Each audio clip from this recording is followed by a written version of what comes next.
Hello student, तो स्वागत है आपका स्टूडेंट्स लर्निंग क्लासेस में। I hope all are fine and working good. तो डियर स्टूडेंट, जैसे कि हड़प्पा सिविलाइजेशन की हमने बात की थी वो खत्म हो गया।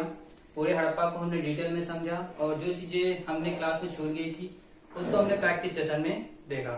ओके, प्रैक्टिस सेशन में हमने देखा।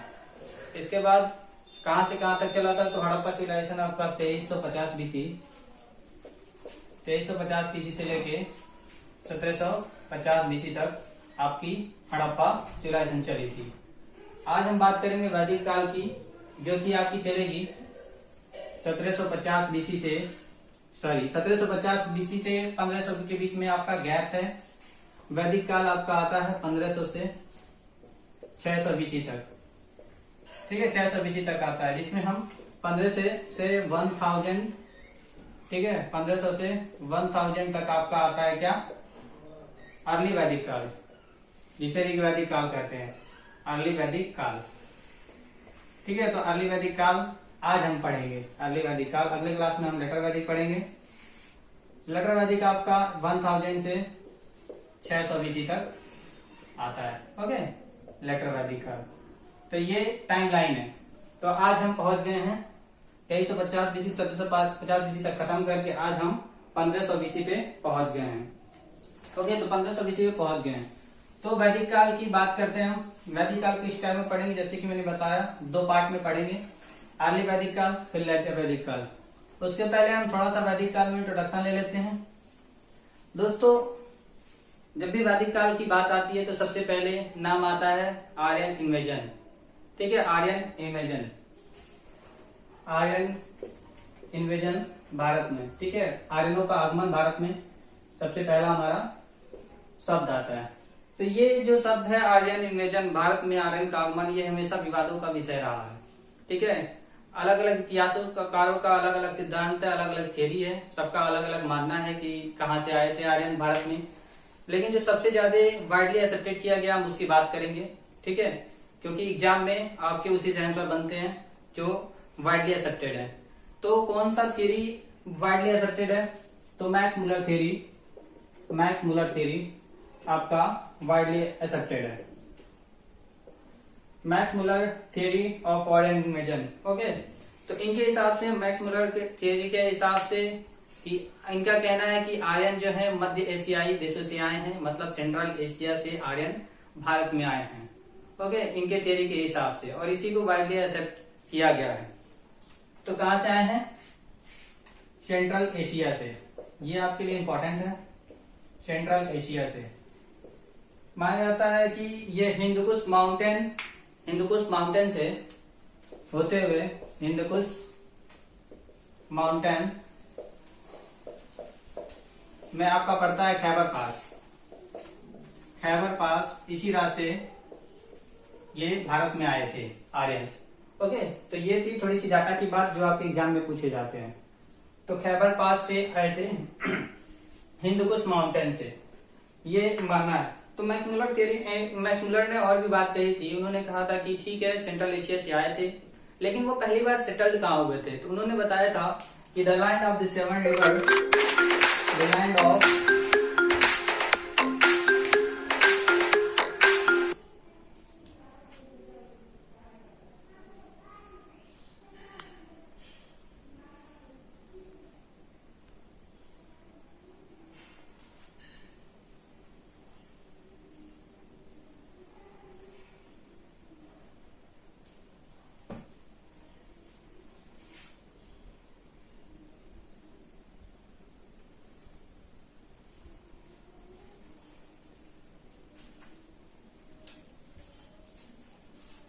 ओके, तो मैक्स मुलर के हिसाब से जो पहली बार सेटल्ड हुए थे ये आर्यन जो आए, तो पहली बार कहाँ सेटल्ड हुए थे मैक्स मुलर थ्योरी के हिसाब से? तो वो हुए थे the land of the seven river के पास। ठीक है, the land of seven river, मतलब कि जहाँ ये 7 नदियां फैली हुई हैं उन्हीं के क्षेत्र में ये बसे थे जो आर्यन आए थे। ये land of the seven river, कौन कौन से रिवर इसमें आते हैं? ये रिवर्स आपके लिए वेरी इंपॉर्टेंट हैं, जो अक्सर आपके एग्जाम में पूछे जाते हैं। तो लाइन से नोट करते हैं आप। ठीक है, इसे आप लोग नोट करके चलिएगा कौन कौन से रिवर थे। तो सबसे पहले नदी तो आपकी सिंधु नदी, ठीक है, जिसे इंडस नदी कहा जाता है। तो ये सबसे इंपॉर्टेंट नदी। इसके बाद आता है सरस्वती, सरस्वती नदी। ओके, सरस्वती नदी भी वेरी इंपॉर्टेंट है। अर्ली वैदिक पीरियड को देखा जाए, अर्ली वैदिक टाइम में ये इनके लिए सबसे सैक्रेड रिवर हुआ करता था।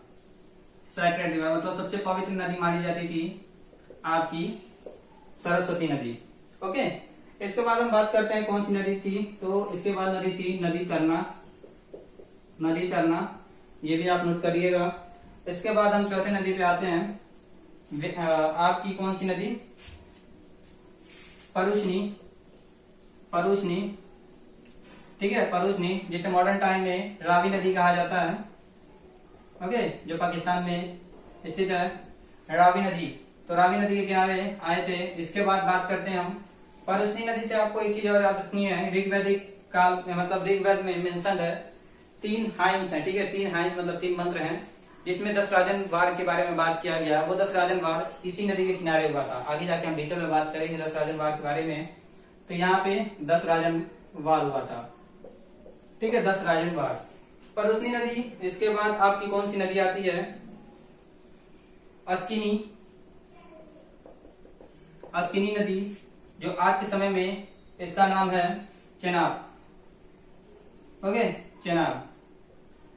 उसके बाद आता है आपका छठवां नदी वितास्ता, वितास्ता, वितास्ता नदी आपकी है झेलम, मॉडर्न टाइम की झेलम।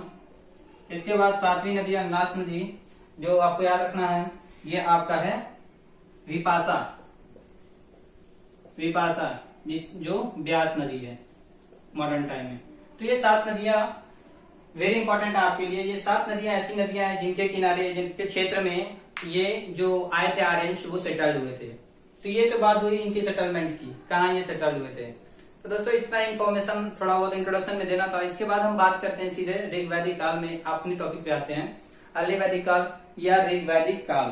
ओके, तो चलते हैं, बढ़ते हैं आगे।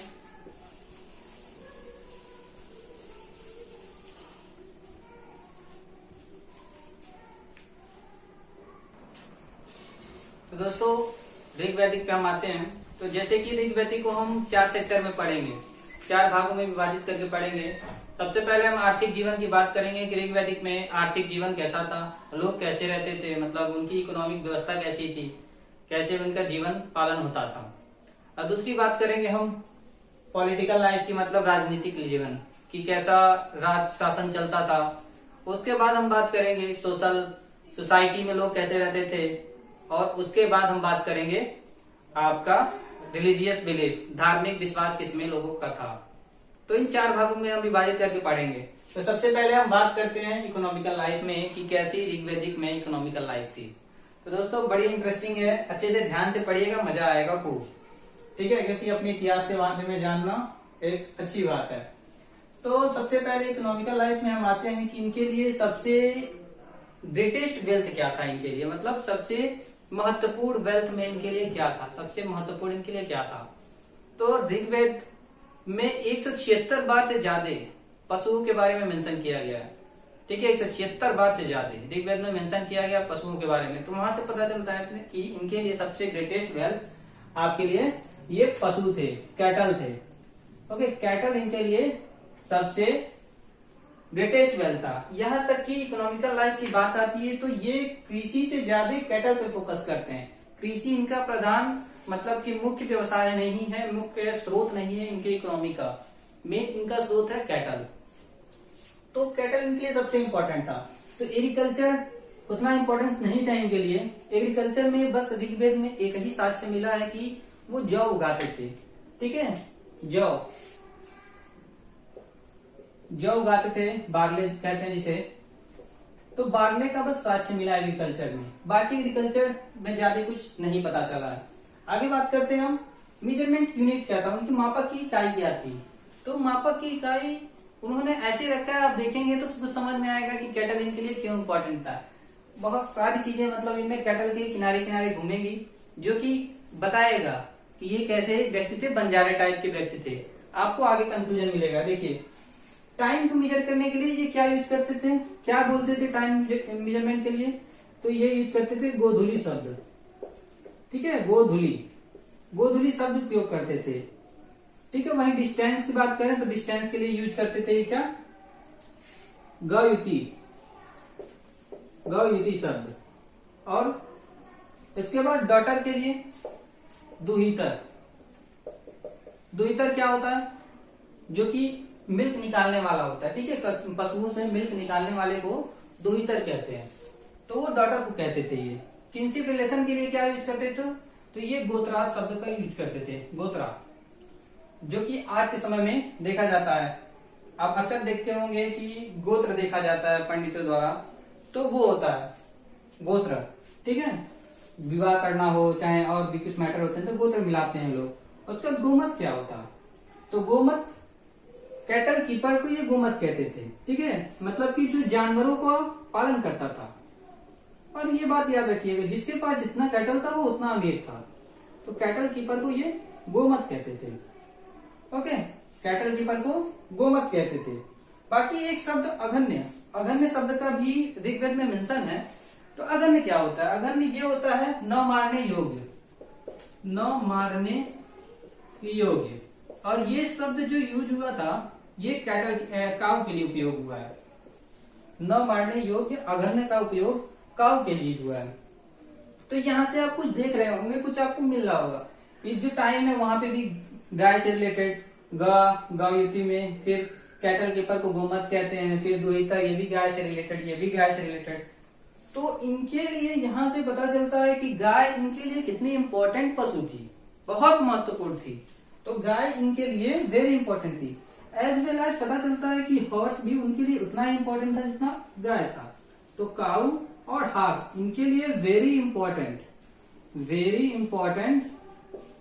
कैटल थे। तो ये आपको याद रखना है, ये एग्जाम में पूछे जाते हैं।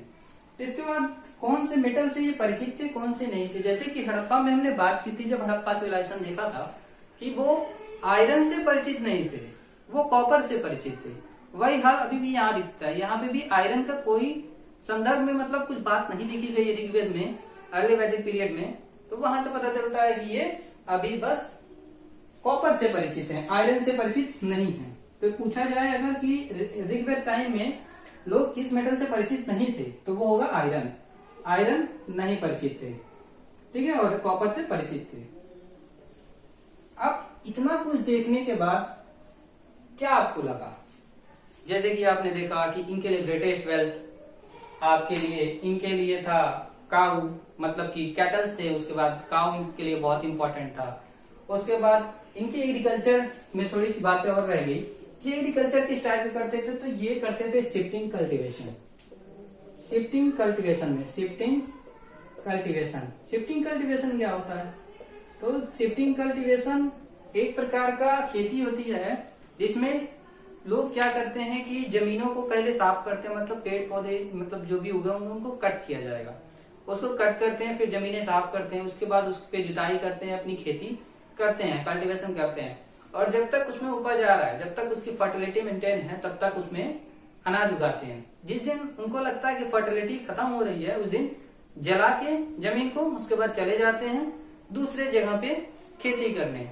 ठीक है, तो ये होता है शिफ्टिंग कल्टीवेशन। और इसी कल्टीवेशन को मतलब इसी प्रकार के एग्रीकल्चर को ये फॉलो करते थे अर्ली वैदिक में लोग। ओके, अर्ली वैदिक में इसी प्रकार के लोग कल्टीवेशन को फॉलो करते थे। तो ये जो इनकी प्रवृत्ति है ये दिखाता है कि ये बंजारे टाइप के लोग थे, मतलब सेमी बंजारा बोल सकते हैं आप, नोमैडिक और सेमी नोमैडिक टाइप के लोग थे। तो ये आपको याद रखना है, nomadic and semi nomadic type के लोग थे ये, तो ये आपको याद रखना है। ओके, तो ये बात हुई आर्थिक लाइफ की, जहां से आपको पता चला कि ये लोग मतलब गांव वाली व्यवस्था में रह रहे थे, तो ये पता चलता है। आगे बात करते हैं अगर हम पॉलिटिकल लाइफ की, इनकी पॉलिटिकल लाइफ कैसी थी, तो ये भी कुछ अच्छी थी। इसमें बहुत चीजें जो आज से मैच करती हैं बहुत सारे देशों से। तो मोनार्की इनके वहां थी, मतलब कि राजा का राज चलता था, राजशाही व्यवस्था थी, तो किंगशिप चलता था। और एक सबसे बड़ी चीज यहाँ पे आपको देखने को मिलेगा जो काफी अट्रैक्टिव बनाता है वैदिक काल को, कि जो राजा सेलेक्ट होते थे वो ट्राइब्स द्वारा सेलेक्ट किए जाते थे। ऐसा नहीं था कि राजा हेरिडेटरी होते थे, मतलब ऐसा नहीं था कि राजा का बेटा राजा बनेगा, ये वाला सिस्टम नहीं था। हमेशा क्वालिफिकेशन के हिसाब से जो परफेक्ट रहते थे उसको ट्राइब्स सेलेक्ट करते थे। तो ये सेलेक्टेड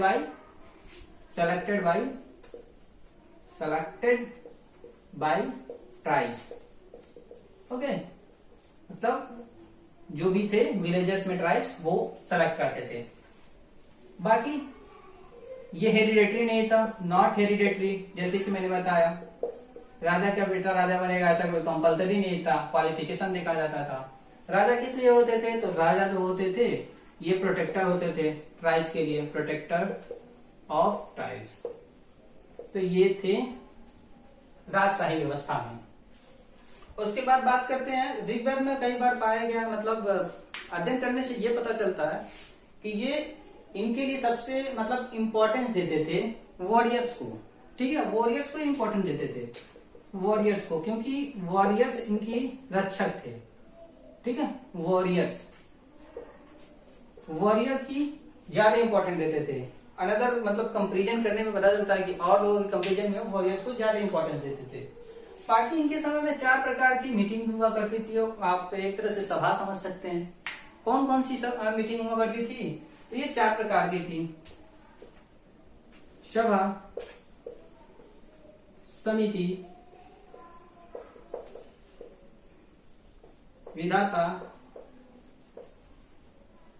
सभा, समिति, विधाता,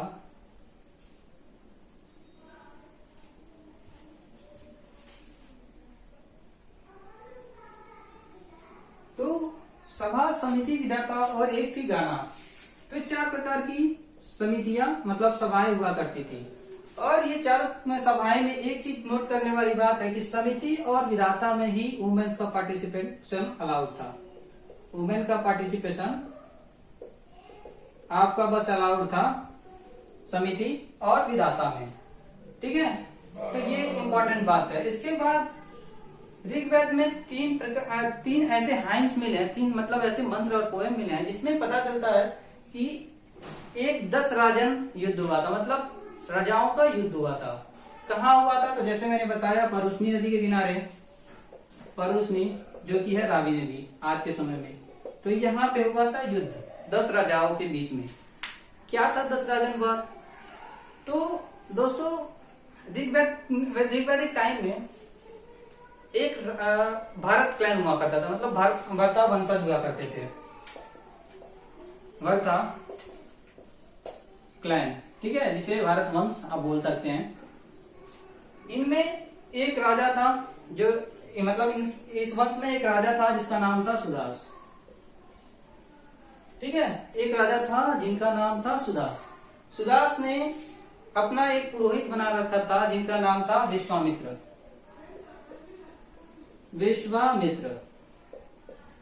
ठीक है, मजे की बात यह है कि लगभग ये जो पुरोहित होते थे वो लगभग राजा के इतना ही इंपॉर्टेंट थे। ठीक है, विश्वामित्र जो इनके पुरोहित थे, पुरोहित कैसे सिलेक्ट होते थे उस समय? तो राजा को जो सबसे ज्ञानी व्यक्ति लगते थे उनको वो अपना पुरोहित बनाते थे। पुरोहित एक तरह के सेनापति भी थे। ठीक है, सेनापति आप कह सकते हैं, सेनापति टाइप के थे। तो सुदास ने 3 से 4 टेरिटरी इन्हीं के मदद से जीती थी, विश्वामित्र की मदद से। ठीक है, क्या हुआ कुछ समय बाद सुदास ने थोड़े समय बाद विश्वामित्र को पद से हटा दिया, पुरोहित पद से हटा दिया। उसको लगा कि विश्वामित्र से ज्यादा ज्ञानी वशिष्ठ ऋषि हैं। ठीक है, तो वशिष्ठ ऋषि को इसने क्या किया? अपना पुरोहित बना दिया, वशिष्ठ ऋषि को। वशिष्ठ ऋषि को पुरोहित बना दिया। ठीक है, बना दिया इनको। इतने बड़े पद पे विश्वामित्र थे, इनको तो लग गई बेइज्जती। इनको फील हुआ कि अब क्या गजब हो गया, हमारे साथ मजाक किया गया। इनकी बेइज्जती हो गई विश्वामित्र की। इन्होंने दिमाग लगाया क्या किया जाए। इन्होंने एक युद्ध प्लान किया। ठीक है, इन्होंने क्या किया? 5 ऐसे नॉन आर्यन किंग को इकट्ठा किया, नॉन आर्यन, और 5 आर्यन किंग को इकट्ठा किया, इनको समझाया बुझाया, कुछ लोभ दिया और बताया कि आप लोग सुदास के खिलाफ लड़िए। ठीक है, सुदास के खिलाफ लड़िए। ये तैयार हो गए। अब हुआ परुसनी नदी के किनारे युद्ध का मैदान। युद्ध का मैदान कहाँ हुआ? परुसनी नदी मतलब रावी नदी के किनारे युद्ध का मैदान तैयार। यहां से आए सुदास लड़ने, सेनापति के रूप में आए वशिष्ठ ऋषि जो सबसे ज्ञानी व्यक्ति थे इनके लिए, और अगले साइड से आए 10 राजा, जैसे कि मैंने बताया नॉन आर्यन 5 और आर्यन 5, इतने किंग आए, 10 राजा आए, जोगी साथ आए विश्वामित्र के, आपस में आमने सामने खड़े। तो जो ये सुदास था बहुत ही हिम्मती व्यक्ति था। ठीक है, प्लान तो इन्होंने किया, लेकिन सामने से वार इसने शुरू किया। इसने शुरुआत में ही, सुदास ने शुरुआत में ही बाण बरसाने शुरू कर दिए, बाण बरसाने शुरू कर दिए और घोड़ों के साथ अपने सेना को लेके सीधे इनके सेनाओं के बीच में चीरते फाड़ते मतलब बढ़ते चले गए। युद्ध काफी घमासान हुआ। इसका मनोबल इतना बड़ा था सुदास का कि इनका मनोबल टूट गया और ये हार गए। 10 राजा एक राजा से हार गए, सुदास से हार गए। ठीक है, तो 10 राजा सुदास से हार गए। तो इसके बाद आगे क्या सोशल इंपैक्ट पड़ा इसका? तो यहाँ पे तो बात हुई इनकी हार और जीत की। तो जो नॉन आर्यन किंग जो हारे थे, आर्यन किंग जो हारे थे, इनको कहा जाने लगा दशा, और जो नॉन आर्यन किंग थे इनको कहा जाने लगा दस्यु। ठीक है, दशा की तो हालत थोड़ी बहुत सोसाइटी में ठीक थी, थोड़ी बहुत इज्जत मिल जाती थी समाज में, कभी कभी ऑफिशियल पोजीशन भी मिल जाता था। तो दशा का तो वेल एंड गुड था, जहां तक थोड़ा बहुत कहा जा सकता है। लेकिन दस्यु की हालत बहुत खराब। इनका तो समाज में अक्सर ही बेइज्जती भरे बाजार भी किया जाता था। और ऋग्वेद में यहाँ तक मेंशन है कि दस्यु हत्या कई बार हुई, मतलब दस्यु को कई बार मारा गया, दस्यु हत्या हुई। ठीक है, तो ये था 10 राजन वार और उसके सोशल इम्पैक्ट। तो ये हमारी आर्थिक, इकोनॉमिक लाइफ और पॉलिटिकल लाइफ यहाँ पे खत्म होती है। इसके बाद हम बात करते हैं सोशल लाइफ कैसी थी ऋग्वैदिक के टाइम में, और साथ ही साथ रिलीजियस बिलीफ उनका किसमें था, मतलब किसमें वो विश्वास रखते थे। तो इस पे हम बात करते हैं। ठीक है, फिर चलते हैं हम आगे।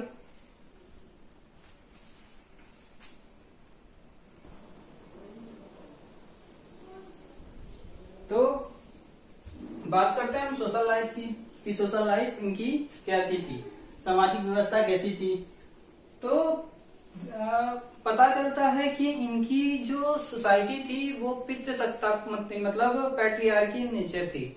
ठीक है, जो परिवार का मेल होता था वही मुखिया होता था, जो सबसे बड़ा सदस्य मतलब मुखिया जो होते हैं परिवार के, वो कौन होते थे? मेल होते थे। ठीक है, मेल आपके मुखिया होते थे परिवार के। ये हो गई।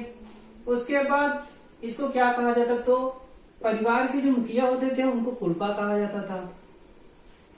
ठीक है, तो ये पैट्रियार्की नेचर वाली सोसाइटी थी। आगे बात करते हैं हम कि सोशल सेटअप कैसा था। ठीक है, सोशल सेटअप कैसा था? तो विलेज को ये लोग कहा करते थे ग्रामा, ग्रामा कहा करते थे। वहीं पे क्लैन ट्राइब्स मतलब वंश को क्या कहते थे? विश कहते थे। और पीपुल को जन। ठीक है, तो इसके बाद फैमिली को क्या कहा जाता था? तो फैमिली को कुला कहा जाता था। तो ये अलग अलग नाम थे सोसाइटी में। ठीक है, तो ये था इनका सोशल सेटअप। अब बात करते हैं कि इनके विवाद के कारण क्या थे। तो जैसे कि हमने आपकी लाइफ में बात की थी कि सबसे इंपॉर्टेंट इनके लिए क्या था? कैटल था। तो इनके लिए विवाद का कारण भी हमेशा ही कैटल हुआ करता था। तो क्या था? विवाद का कारण इनका कैटल हुआ करता था। आपस में लड़ते झगड़ते कब थे? जब पशुओं की बात आती थी। ठीक है, आगे सोशल लाइफ में ये पता चलता है कि लाइफ के 4 स्टेज हुआ करते थे। ठीक है, लाइफ के 4 स्टेज हुआ करते थे। जैसे कि थोड़ी बहुत आज से मैच करती है। जैसे कि पहली स्टेज ब्रह्मचर्य, ब्रह्मचर्य स्टेज जो कि स्टूडेंटशिप होती थी, विद्यार्थी का जीवन, स्टूडेंट शिप, ये थी ब्रह्मचर्य पहली स्टेज। इसके बाद थी गृहस्थ स्टेज। गृहस्थ स्टेज में क्या था, तो जो परिवार संभालते हैं लोग, हाउस होल्डर है, उनके लिए गृहस्थ स्टेज, हाउस होल्डर। आगे बात करते हैं विनाप्रस्थ। तो ये तीसरी स्टेज थी लाइफ की। इसमें लोग जंगल में चले जाया करते थे, मतलब सारी चीजों से मतलब दूर जंगल में जाके अकेले रहा करते थे। तो ये था रिक्लूज, मतलब अकेले रहते थे, जंगल में जाके रहा करते थे। और ये था सन्यासी जीवन, एस्थेटिक लाइफ था। ठीक है, दुनिया के मोह माया से मुक्त सन्यास बन के जिएंगे, तो वो वाली लाइफ ये फोर्थ स्टेज थी। तो 4 स्टेज में लाइफ बटी हुई थी। आगे बात करते हैं, ठीक है, कि वुमेन स्टेटस कैसा था। ये आपके लिए जानना काफी इंपॉर्टेंट है। ठीक है, वुमेन स्टेटस कैसा था, तो महिलाओं की क्या स्टेटस थी। तो पहला तो ये इनकी जो शादी हुआ करती थी, वुमेन की जो शादी हुआ करती थी, वो 16-17 साल के बाद ही हुआ करती थी। कोई बाल विवाह का सबूत नहीं मिला है। ठीक है, तो जो शादी हुआ करती थी आफ्टर अटेनिंग प्यूबर्टी लेवल।